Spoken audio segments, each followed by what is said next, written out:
Hello students, welcome to Rudra coaching classes. तर फेब्रुवारी 2025च्या दुसऱ्या सोमवारी 10 तारीख होती. तर मार्च 2025मध्ये एकूण किती रविवार येतात? तर फेब्रुवारी 2025च्या जर दुसऱ्या सोमवारी 10 तारीख असेल तर पहिल्या सोमवारी 3 तारीख असेल. पहिल्या सोमवारी किती तारीख असेल? 3. मग जर पहिल्या सोमवारी 3 तारीख असेल तर रविवारी 2 आणि शनिवारी 1 तारीख असेल. मग 1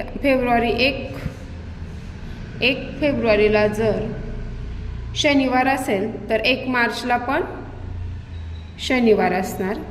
1 मार्चला पण शनिवार आणि 2 मार्चला रविवार. मग 2 मार्चला जर रविवार असेल तर मार्च महिन्यामध्ये एकूण रविवार 5 असतील. Option number 4. व्हिडिओ आवडला असेल तर व्हिडिओला लाईक करा.